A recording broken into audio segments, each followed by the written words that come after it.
messieurs, bonsoir et bienvenue sur Canal Algérie dans votre nouvelle émission de l'information Vision.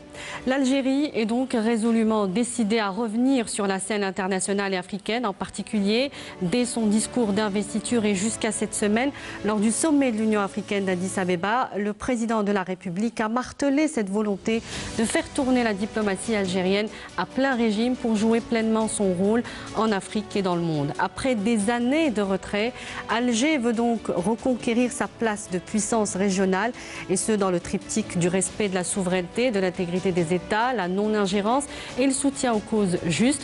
On va tenter de connaître avec notre invité ce soir les outils mis à la disposition de notre politique extérieure, mais aussi de connaître quels sont les mécanismes qui vont être mis à la disposition pour faire entendre la voix de l'Algérie dans le concert des nations. Nous parlerons également du contexte actuel dans notre pays avec notre invité ce soir, Monsieur Abdelaziz Rahabi. Bonsoir, merci d'avoir accepté notre invitation. Je rappelle que vous êtes ancien ministre et diplomate de carrière. Nous allons donc revenir d'abord sur les orientations du président Tebboune sur notre politique internationale, notre politique extérieure, notamment en Afrique, et puis des priorités qui ont été consignées dans le plan d'action du gouvernement. Écoutez ce papier de Amel Bouakwa. Aspect de la souveraineté et de bon voisinage, non-ingérence dans les affaires intérieures des États, règlement pacifique des conflits et soutien des causes justes, des principes cardinaux sur lesquels a longuement insisté le président de la République, Abdelmadjid Tebboune, dans le discours prononcé au sommet de l'Union africaine de Addis Abeba. Le chef de l'État a souligné à cette occasion l'attachement de l'Algérie à ses engagements et ses positions immuables qui caractérise si bien la politique extérieure de l'Algérie. Pour Abdelmadjid Tebboune, la nouvelle Algérie en édification restera fidèle à ses principes afin de jouer pleinement son rôle en Afrique en faveur d'un continent développé et sécurisé, avec en ligne de mire l'engagement de l'Algérie dans le règlement des conflits dans le continent, soutenant les efforts visant l'instauration de la paix et de la sécurité.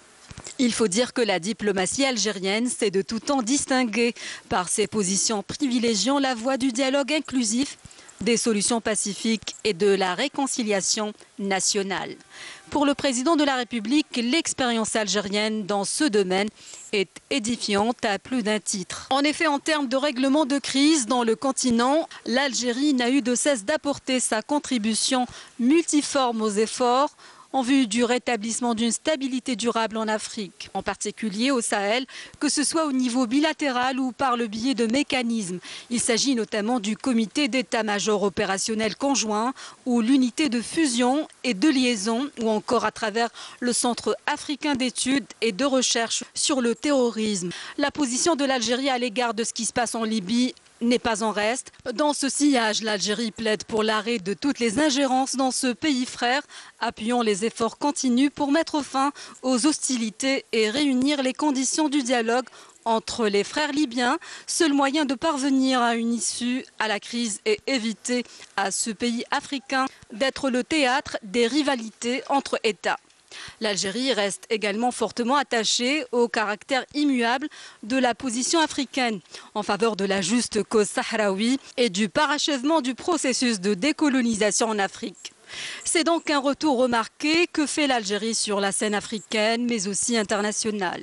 C'est d'ailleurs dans cet objectif que s'inscrit le plan d'action du gouvernement présenté par le Premier ministre Abdelaziz Djerad sous la conduite du chef de l'État. Dans ce plan d'action, il est question de la refonte de l'appareil diplomatique à même de lui permettre d'assurer ses missions classiques, ainsi que la diplomatie économique dynamique au service des intérêts économiques et de développement de l'Algérie. Ainsi, le gouvernement œuvrera à la concrétisation des grandes orientations et des priorités de la politique extérieure avec un intérêt particulier accordé à l'Afrique. L'Algérie s'attellera à mettre en œuvre une stratégie de renforcement de sa présence dans les structures exécutives des organisations régionales et internationales dont elle est membre. Autant d'objectifs et de défis en vue de renforcer le rôle de l'Algérie sur la scène régionale et internationale et positionner notre pays en tant que puissance d'équilibre. L'Algérie est donc de retour en Afrique. C'est en substance le principal message du président Tebboune qu'il a réaffirmé devant ses pairs donc, à ce sommet d'Addis Abeba. Mais est-ce que ce n'est pas en soi la présence du président algérien absent depuis 2012 à ce type de rencontre africaine qui est en soi un message fort, Monsieur Al-Habi? Il y a le principe, ce qu'on appelle la base de la doctrine algérienne en matière de politique étrangère, c'est-à-dire le soutien au mouvement de libération, l'émancipation des peuples, et la non-ingérence dans les affaires d'autrui, le règlement par les moyens pacifiques des conflits. Ça fait partie aussi de la charte de l'Union africaine. Il reste que pour l'Algérie, nous avons connu deux moments très difficiles dans la diplomatie algérienne, les années de crise politique et sécuritaire, et puis une sorte d'accélération de l'histoire avec ce qu'on appelle le printemps arabe, et puis la maladie du président qui a fait que l'Algérie était sous-représentée au niveau de chef d'État dans les forats internationaux. Nous n'avons pas eu de présence de chef d'État à Addis Abeba depuis 8 ans. C'est en soi-même un gros déficit à combler, parce que la présence des chefs d'État, c'est extrêmement important à des sommets. Les représentants Pour quelles raisons? Pour plusieurs raisons. Il y a des raisons qui sont liées à la bienséance, au respect du pays d'accueil, au respect des autres chefs d'État. Le niveau de représentation est extrêmement important. Mais parfois, c'est lié à des raisons techniques que le simple citoyen ne perçoit pas. C'est que le chef d'État, quand vous n'avez pas de rang chef d'État, vous n'assistez pas à certaines réunions à huis clos des chefs d'État, dans lesquelles certaines décisions importantes peuvent être prises. Alors, avant d'analyser le contenu du discours du président Tebboune, je voudrais que vous fassiez un rapide diagnostic sur ce que l'Algérie a pu perdre justement de ces années de retrait, notamment en Afrique, vu qu'elle s'est tournée beaucoup plus vers le nord. Mais en fait, vous savez, moi je ne suis pas surpris que les orientations de politique étrangère changent, parce que l'identité de la politique étrangère, c'est aussi l'identité du chef de l'État. Nous avons connu ça depuis l'indépendance avec des relations privilégiées sous Boumediene avec les pays de l'Est, et puis un rééquilibrage des relations entre l'Est et l'Ouest sous Chedli, et puis un appareil mis exclusivement à la défense des positions d'Algérie sur la question du terrorisme dans les années 90. Puis nous avons eu cette partie, les 10 premières années du président Bouteflika, qui ont été essentiellement axées sur les relations avec l'Occident. Le président a été 7 fois à Paris, il n'a pas été une seule fois à Bamako. Donc, à travers les voyages du président, à travers les priorités de politique étrangère, on arrive à déterminer la stratégie globale d'un pays. Et il y a une sorte de rééquilibrage qui se fait avec l'arrivée du président Tebboune, qui doit avoir une sensibilité africaine plus forte que celle du président Bouteflika. Il y a aussi peut-être une lecture stratégique de tous au niveau de l'État, oui, comme au niveau des experts, comme au niveau du corps diplomatique, sur la nécessité... Mais qu'est-ce que l'Algérie a à gagner justement à se tourner beaucoup plus vers sa profondeur stratégique, parce que, premièrement, c'est sa seule profondeur stratégique. Deuxièmement, vous savez bien que l'articulation des relations internationales se fait selon le principe des zones d'influence. Nous avons très peu d'influence au Moyen-Orient, nous avons très peu d'influence, nous n'avons presque pas d'influence sur ce qui se passe en Europe. Donc notre profondeur stratégique naturelle, le continuum ethnique, reste l'Afrique. Alors l'Algérie a donc... Nous avons cette frontière commune dans le continent africain. Oui. Justement, l'Algérie compte donc affirmer son africanité, c'est le président qui le dit. C'est quelque chose que nous avons tout de même déjà entendu par le passé. Ce n'est pas la première fois que l'Algérie assume ou compte assumer son africanité. Qu'est-ce que... il faut lui donner un contenu. Hein. Mais certains parlent justement peut-être d'un éveil conjoncturel, ou est-ce réellement un retour de la diplomatie algérienne en Afrique? Est-ce que c'est la bonne? Il faut dire que nous avons tourné quelque peu le dos à l'Afrique, juste après des années de terrorisme, en privilégiant des relations avec l'Union européenne. On a signé un accord d'association avec l'Union européenne, il y avait beaucoup d'échanges avec l'Union européenne. Il faut accepter aussi le fait que nous avons fait beaucoup de commerce avec l'Union européenne. L'Union européenne a investi très peu en Algérie, pour ne pas dire du tout. En fait, l'Europe n'investit pas dans sa région, elle investit à peine 2 à 3% des investissements internationaux de l'Europe se font au sud de la Méditerranée. Et puis nous avons pris conscience que l'Afrique, c'est notre réalité géopolitique, que l'Afrique, c'est plus que des voisins, que nous avons 7 frontières communes avec des États, la plupart d'entre eux sont en conflit ou en guerre, ou dans l'incapacité de protéger leurs propres frontières. Ça vous fait une double fonction. Vous protégez votre frontière et vous protégez celle du voisin. Vous faites de la prévention en protégeant celle du voisin. Ça vous donne un plan de charge extrêmement important. Cette masse territoriale est un atout. Le fait que la population soit grande, c'est aussi un atout. Ce sont les atouts qui font la puissance des États. Mais ces atouts-là ne sont pas suffisants. Il faut avoir une économie performante pour pouvoir avoir une projection à l'intérieur, au-delà du Sahel, dans le Sahel et au-delà du Sahel, parce que nous sommes en Afrique. Nous n'allons pas en Afrique, nous sommes en Afrique. Pour avoir une projection au-delà des frontières sud de l'Algérie, il faut avoir une économie performante.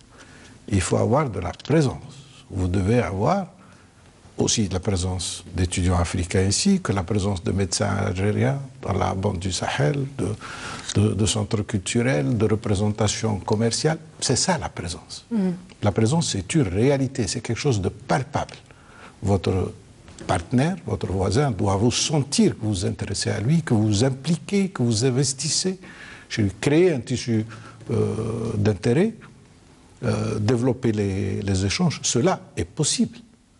En raison de la proximité, en raison de la compétitivité des produits algériens. C'est vrai que ce sont des marchés qui n'ont pas beaucoup de capacité d'absorption, mais ça reste des marchés. Ceci dit, il ne faut pas voir les relations avec l'Afrique subsaharienne, avec nos partenaires africains, sous le volet exclusif du commerce. Sinon, on reproduirait un schéma avec lequel l'Europe a souvent fonctionné avec l'Afrique. Justement, en matière d'influence, j'ai envie de dire diplomatique, est-ce que l'Algérie a beaucoup perdu de ces années de retrait dans cette... La présence, mais vous savez, le fait que le chef d'État... Vous savez, pendant la crise sécuritaire et politique que nous avions connue dans les années 90, on avait une politique africaine, le président Zeroual s'était rendu dans les pays du Sahel. Ces 20 dernières années, aucun chef d'État ne s'est pas rendu dans les pays du Sahel. Il n'a pas effectué une seule visite au Mali, par exemple. Si nous prenons le Mali, parce que c'est un pays avec lequel on a presque 1 millier de kilomètres de frontières et qui est dans une situation de crise, pratiquement de guerre contre le terrorisme. C'est un très mauvais signal que nous avons envoyé à nos partenaires. Mais il faut avoir plus que ça, plus que les visites. Il faut être présent. La présence, c'est elle qui peut être un facteur de promotion de ce que vous appelez l'influence, que moi j'appellerais la présence. Une présence chez nos voisins, une meilleure connaissance du pays, une implication de l'Algérie dans la vie économique, sociale, politique et culturelle, avoir un audiovisuel performant. Est-ce que vous pensez sérieusement que ce que nous produisons, nous, comme audiovisuel, nous avons une quelconque influence au-delà des frontières? Je ne le pense pas. Ça aussi, nous avons besoin d'un audiovisuel international très performant. Alhamdoulilah, nous sommes servis par un corps diplomatique avec des diplomates de très grande qualité qui ont été formés dans de bonnes écoles publiques algériennes ou étrangères, mais qui ont aussi une expérience de la gestion des crises, qui ont une expérience de la gestion des relations internationales, qui maîtrisent les articulations des relations internationales qui sont de plus en plus complexes. Nous ne sommes plus dans le monde bloc socialiste contre le bloc occidental. Nous sommes dans un monde qui a remis en cause toutes les articulations classiques des relations internationales, amis, ennemis, voisins, pas voisins. Alors on parle justement, on a évoqué le plan d'action du gouvernement qui a été soumis au Parlement, on parle d'une refonte de l'appareil diplomatique, de la nécessité de cette refonte de l'appareil diplomatique chez nous. Qu'est-ce que cela veut dire concrètement? On dit que cet appareil a été justement inhibé et complètement paralysé par notamment un monopole. Mais les hommes sont là, les hommes sont toujours là. L'appareil n'est qu'un outil de la politique étrangère. En réalité, pour avoir une véritable diplomatie, une diplomatie performante, il faut avoir une économie performante, c'est extrêmement important.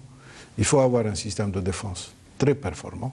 Les États pèsent aussi par le poids de leurs armées, de leur système de défense. C'est l'articulation de l'économie, le système de défense national qui font qu'une diplomatie est performante ou pas. Parce que le reste, ça devient un problème d'organisation interne de l'appareil diplomatique en lui-même, son adaptation.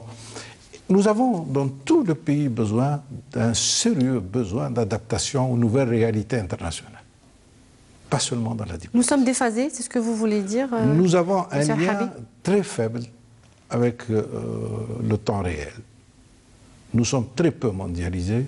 Nous ne recevons presque pas de touristes, nous ne recevons presque pas de journalistes. C'est un pays qui se fait peur à lui-même, qui est très introverti.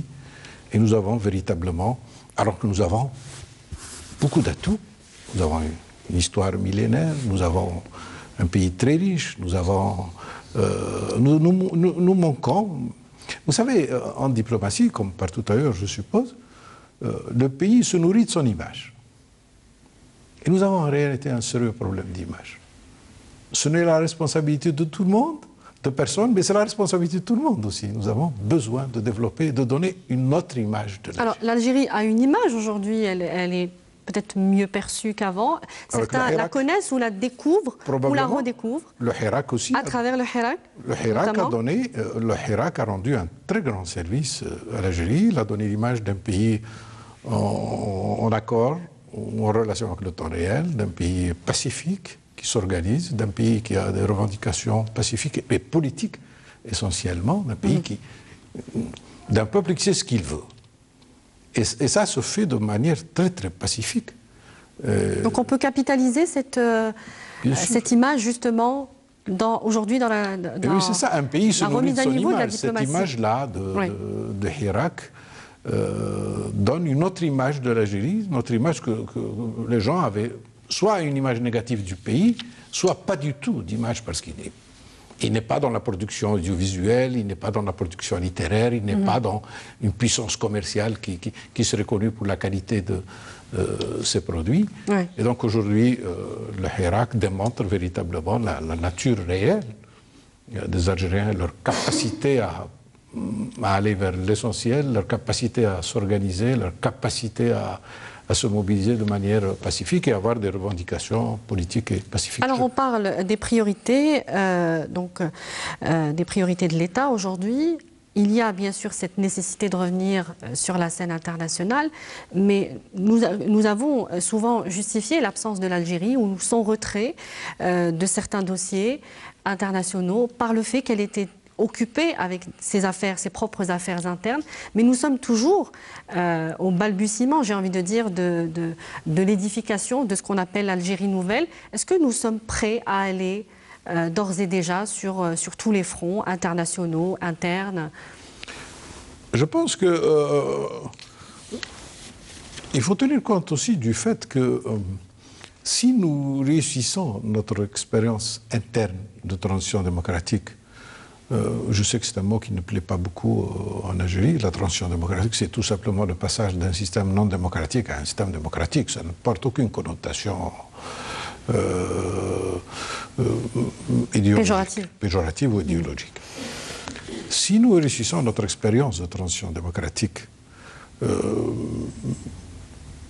ajoutée au potentiel réel que nous avons, aussi bien en matière de ressources humaines qu'en matière de ressources nationales, avec une bonne gouvernance, je pense que nous pourrons prendre vraiment rendez-vous réellement avec l'histoire.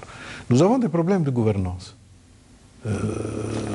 qui sont liés à notre propre parcours historique, par exemple, comme le contrôle de la richesse, le contrôle de la richesse publique. Qui contrôle la richesse publique? Vous avez toutes ces histoires de ces scandales politico-financiers que nous avons connus en Algérie, que nous connaissons encore en Algérie, sont la démonstration qu'il n'y a pas un contrôle populaire ou rigoureux de la dépense publique, de la richesse nationale. Ça, c'est extrêmement important. Parce que vous avez beau être performant, même économiquement, mais si vous ne dégagez pas une image de gouvernance, de bonne gouvernance, de questions de liberté fondamentales comme la liberté d'expression, comme la liberté de se réunir, la liberté de manifester, une justice indépendante, un système audiovisuel performant. L'Algérie a besoin urgent.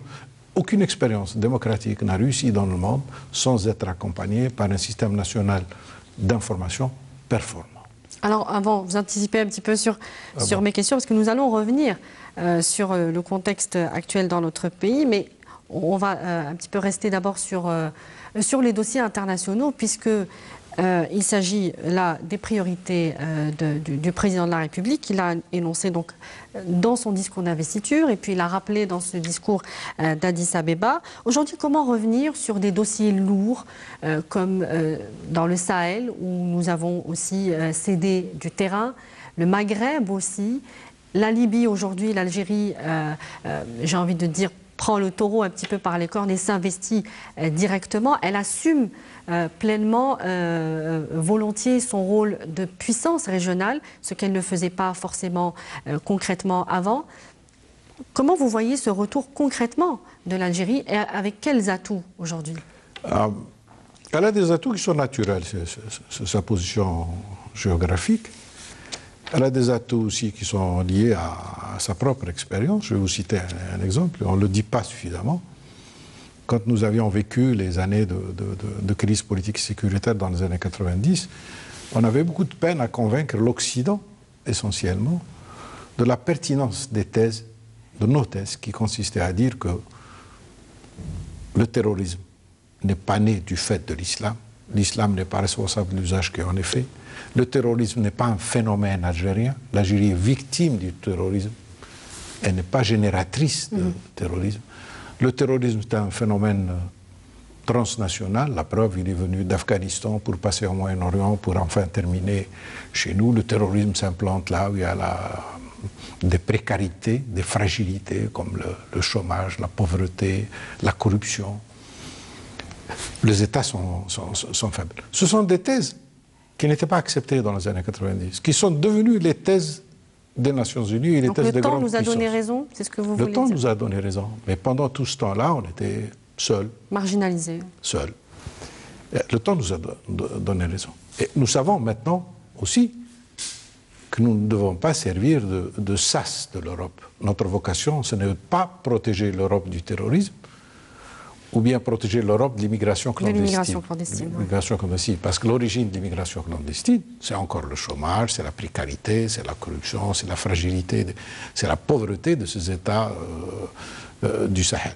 Nous devons uniquement revenir à nos fondamentaux et dire aux Occidentaux, si vous considérez que le terrorisme est un phénomène international qui représente une menace contre la sécurité internationale, vous devez vous impliquer dans la lutte du terrorisme. Nous ne devons pas le faire pour vous. C'est ce que nous avons dit pour le Mali, que cette question, c'est le sens même des accords d'Alger, de dire que cette question peut être réglée entre Maliens. C'est ce que nous avons dit pour la Libye, que cette question peut et doit être réglée entre Libyens. Mais c'est ça qui assure la durabilité d'une solution. Parce que vous savez, dans la diplomatie, il y a souvent la recherche de solutions ponctuelles, mais précaires, qui ne durent pas beaucoup. Il s'agit de nos voisins, donc il s'agit de dommages collatéraux qui pourraient toucher l'Algérie. Il faut privilégier donc des solutions durables. Donc vous voyez l'Algérie revenir aux médiations dans les conflits, dans les crises notamment des pays voisins. Nous avons une expertise, nous avons une expérience et nous avons le devoir de le faire parce qu'il s'agit aussi de nos propres frontières. Nous devons sécuriser nos frontières. Oui. Nous ne pouvons pas continuer à être sous la pression de cette guerre d'usure à nos frontières qui nous coûte très cher, qui mobilise notre armée, qui nous coûte très cher. Et c'est une stratégie, ce qu'on appelle la stratégie de la tension permanente. Aucun État ne résiste longtemps, surtout les États qui sont fragiles, qui n'ont pas les moyens, ne résistent à cette stratégie permanente, d'être en état d'alerte de façon permanente. Alors, il y a un conflit à nos frontières qui est le Sahara occidental et qui dure depuis 45 ans. Ce conflit, selon de nombreux experts, mine toute possibilité de concrétiser cette fameuse union maghrébine. Est-ce qu'aujourd'hui, l'Algérie peut transcender un petit peu les solutions à ce conflit et apporter de nouvelles, apporter des pistes nouvelles peut-être. Je voudrais apporter une petite correction, parce qu'on entend souvent ça, oui. on entend dire que la question du Sahara est un obstacle à la construction. Vous n'êtes pas d'accord avec ça? Je ne suis pas d'accord parce que pour avoir assisté à Zeralda et à Marrakech aux actes fondateurs, donc nous sommes en 88, en juin 88 et février 89, de l'UMA. La construction de l'UMA s'est faite alors que le problème du Sahara existait. Il existe depuis 1975. La construction de l'UMA à Marrakech, nous sommes en 89. Parce qu'en réalité, l'accord qui a été trouvé entre les chefs d'État à l'époque à Marrakech et à Zeralda, c'était de dire, construisons l'UMA, laissons la question du Sahara occidental, qui est une question de décolonisation, laissez-la au système onusien. C'est à l'ONU. Je ne sais pas si nous avons eu raison de le dire, parce que les Sahraouis aujourd'hui sont très déçus par le comportement de l'ONU. On rappelle qu'il n'y a même plus d'envoyé personnel ou spécial pour le Sahara occidental. Alors, laissons la question du Sahara au système onusien, au mécanisme du système onusien de règlement des conflits, de la décolonisation. Construisons le Maghreb, construisons l'intégration maghrébine. Ça pourrait être un facteur d'accélération du règlement de la question sahraoui. C'est l'esprit même. Et c'est dans cet esprit que le roi du Maroc avait reçu en 89 à Marrakech une délégation du Polisario dirigée par l'actuel président. Mais concrètement aujourd'hui, M. Al-Habib. Mais je voudrais juste corriger que nous ne sommes responsables ni du gel de l'UMA, mais la situation ni en elle-même. de la faiblesse ou de notre capacité tous maghrébins de chercher une intégration maghrébine. Je voudrais noter aussi à cet effet que nous sommes les seuls au Maghreb à parler de ça. Parce que nos voisins cherchent une intégration verticale, c'est-à-dire avec l'Europe, cherchent une intégration avec l'Europe, et nous sommes encore au stade de l'intégration horizontale. Alors, un dernier mot sur la diplomatie. L'Algérie compte s'investir pleinement dans le développement du continent africain. C'est encore là la déclaration du président Tebboune, avec notamment la création d'une agence de coopération et de développement comme outil pour accompagner cette stratégie de soft power contemporaine, comme on le dit. C'est une agence qui existait déjà. Oui. Qu'est-ce qu'on peut apporter de plus? Qu'est-ce qu'on peut imaginer de plus comme effort que nous n'ayons pas fait par le passé? Ces agences de coopération internationale ont existé, existent depuis la Deuxième Guerre mondiale, existent partout et ont donné d'excellents résultats en Allemagne, en Espagne, aux États-Unis, en France. Elles ont donné d'excellents... Quel est l'intérêt aujourd'hui de cette initiative, notamment pour les pays du Sahel?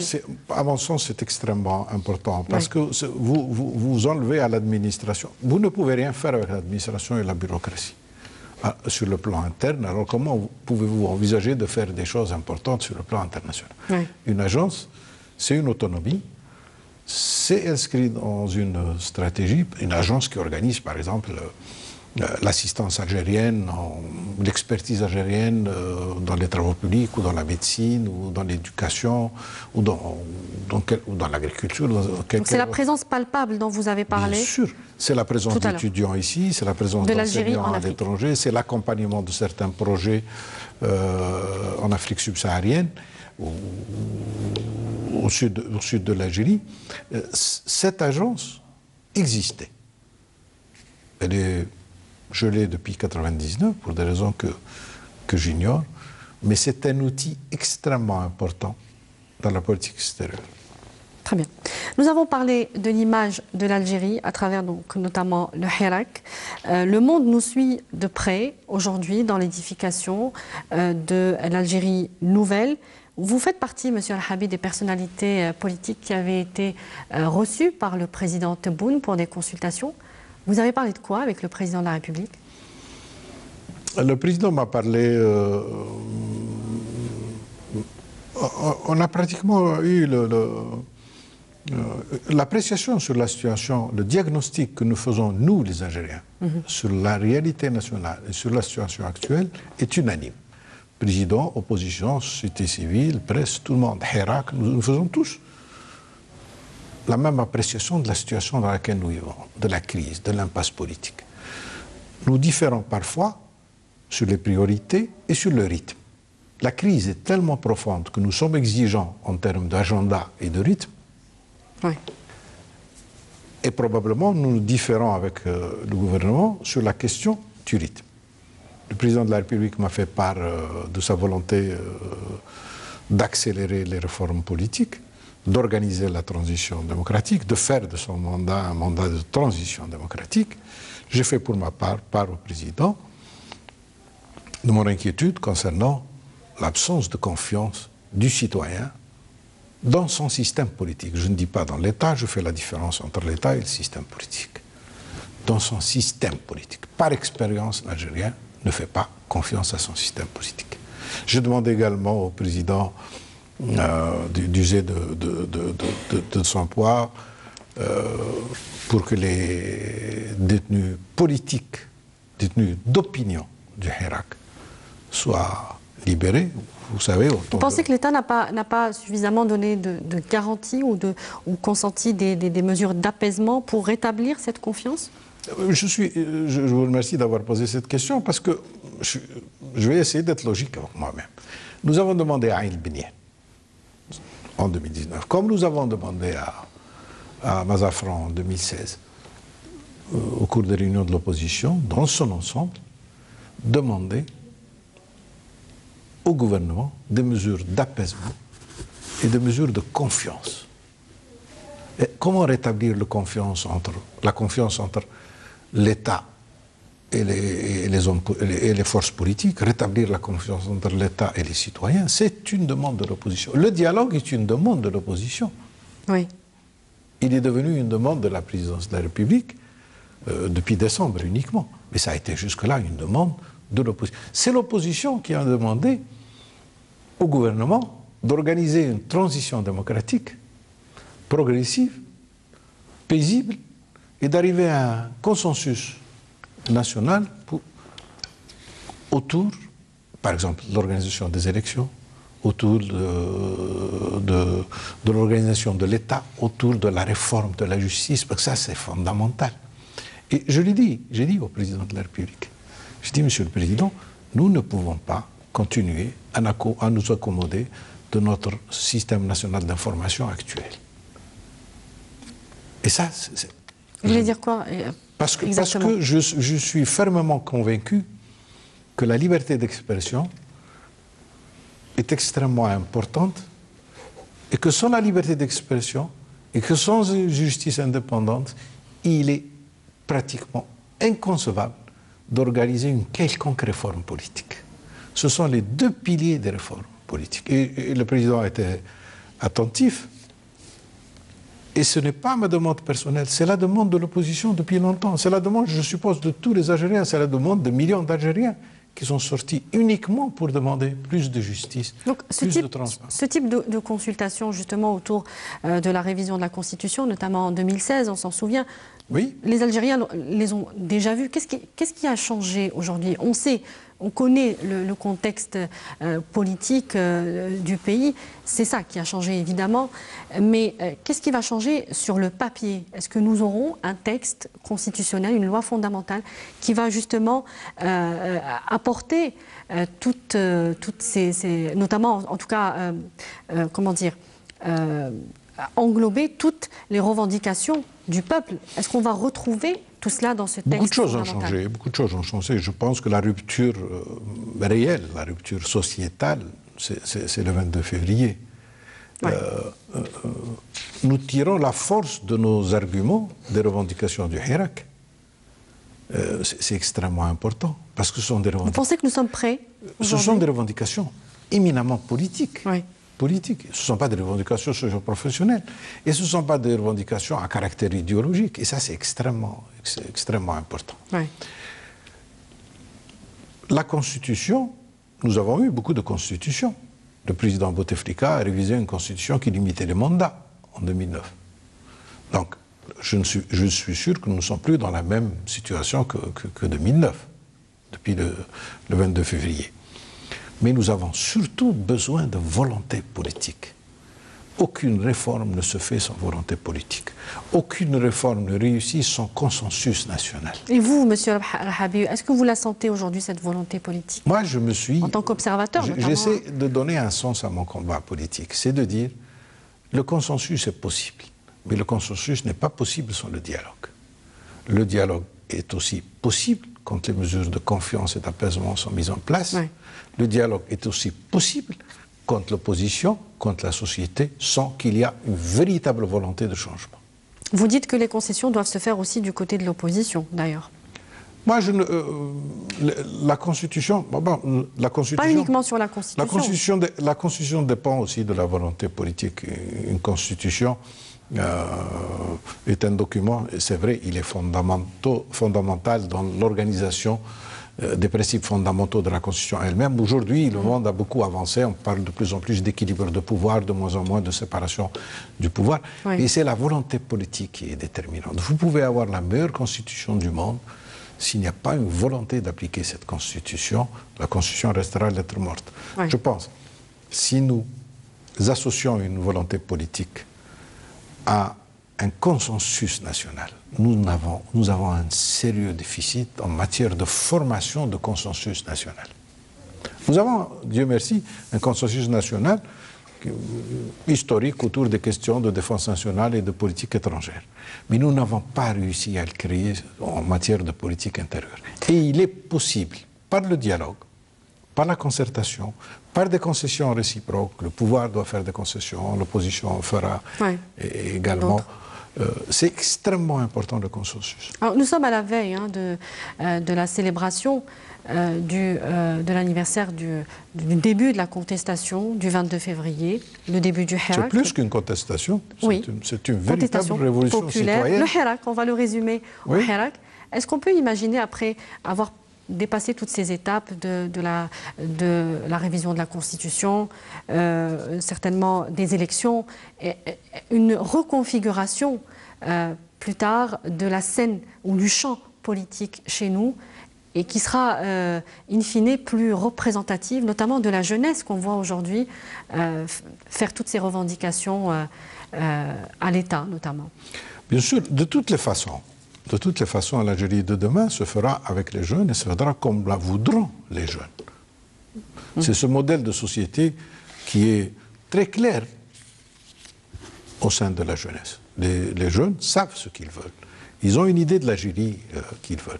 Il reste que les jeunes ne doivent pas avoir pour objectif uniquement de changer de pouvoir, mais celui de prendre le pouvoir. Et pour prendre le pouvoir, c'est ce que je dis aux étudiants, j'ai eu l'occasion de le dire dans les universités, c'est ce que je dis au sein du Hirak, c'est prendre le pouvoir. Et prendre le pouvoir, comment? Par le biais de l'organisation d'élections transparentes et régulières. Il n'y a qu'une seule façon de changer le pays. C'est les nouvelles légitimités, c'est la légitimité des connaissances, la légitimité des urnes. Il faut que les gens entrent dans la politique. Pas seulement pour changer, mais pour prendre le pouvoir. Il faut qu'ils deviennent des acteurs. Et travailler de l'intérieur, en fait. Bien sûr, des acteurs. Aller dans les partis, aller dans les syndicats ou créer des partis, c'est comme ils veulent. Aller dans les partis, aller dans les syndicats, organiser la société civile, qui est quelque chose d'extrêmement important, qui est sous-représenté. Nous avons un niveau, je disais hier, que le niveau de représentation syndicale ne dépasse pas les 5% en Algérie. Nous avons un sérieux problème parce qu'il y a une désaffection pour la politique, donc les gens ne s'organisent pas, ne font pas de la politique dans un cadre organisé, et je le regrette. Un dernier mot, M. Abdelaziz Al-Harbi, le temps passe vite. Merci. Avec vous sur le plan d'action du gouvernement qui a été présenté donc devant l'Assemblée populaire nationale. Les parlementaires ont évoqué aujourd'hui un plan ambitieux et intégré, mais manquant de mécanismes de contrôle. On a parlé de cela au début de l'émission, et de précision des délais, manque de chiffres en gros. Qu'est-ce que vous en pensez? Vous l'avez sans doute parcouru. Vous savez, quand une équipe arrive aux affaires dans les conditions vécues par l'Algérie depuis presque une année, il y a deux tendances très fortes chez les politiciens. Faut-il corriger ce qui a été fait ou construire quelque chose de totalement nouveau? C'est un très grand débat. Oui. Nous risquons de perdre beaucoup de temps en essayant de corriger ce qui a été fait pendant 20 ans. Mais en même temps, il y a beaucoup de lacunes, beaucoup de fragilités. Il y a des questions de corruption, il y a des questions. On ne peut pas avancer s'il n'y a pas de mesures très fortes dans la lutte contre la corruption, pour la transparence. Je pense qu'il est possible parce que le Hirak a donné vraiment la leçon sur la maturité des Algériens. Les Algériens savent faire la différence entre ce qui est essentiel et ce qui est subsidiaire. Donc votre sentiment? Mon sentiment, c'est qu'ils donneront au gouvernement actuel une période de grâce. Ils attendront de voir. Et c'est normal, c'est tout à fait légitime chez tout le monde. Je pense que si nous arrivons... La politique, c'est important aussi dans les situations de crise. Si nous arrivons à donner au dialogue un contenu, à fixer un échéancier pour le dialogue et à élargir le dialogue sans exclusion à tout le monde, à tous ceux qui voudraient bien sûr participer au dialogue. Mais sur le plan d'action, M. Arhabi, vous n'avez pas donné votre commentaire? Non, ça reste en plan. Je ne veux pas faire de procès d'intention, mais je pense que s'il n'est possible que lorsque beaucoup d'atouts seront réunis, et bien sûr, nous n'avons pas la maîtrise de la dépense publique, nous dépendons essentiellement du prix. Il y a beaucoup, vous savez, dans l'économie algérienne, il y a plus d'inconnus que de facteurs probants. C'est ça notre problème aussi. Il est plus facile de faire un plan de développement économique quand vous maîtrisez tous les agrégats. Et malheureusement, je dis encore, l'économie algérienne dépend d'agrégats naturels que nous ne maîtrisons pas, comme la pluviométrie, ou bien d'agrégats internationaux que nous ne maîtrisons pas, qui est le prix du pétrole. Et c'est pour ça que j'insiste toujours sur le consensus national. Le plan d'action du gouvernement doit être accepté par le peuple avant d'être accepté par ses députés. Il faut convaincre les Algériens. Monsieur Abdelaziz Arhabi, merci d'avoir répondu à nos questions. Je rappelle que vous êtes ancien ministre et diplomate de carrière. Merci beaucoup. Merci à vous également de nous avoir suivis dans ce premier numéro de Vision. On se retrouve très prochainement. Excellente suite des programmes.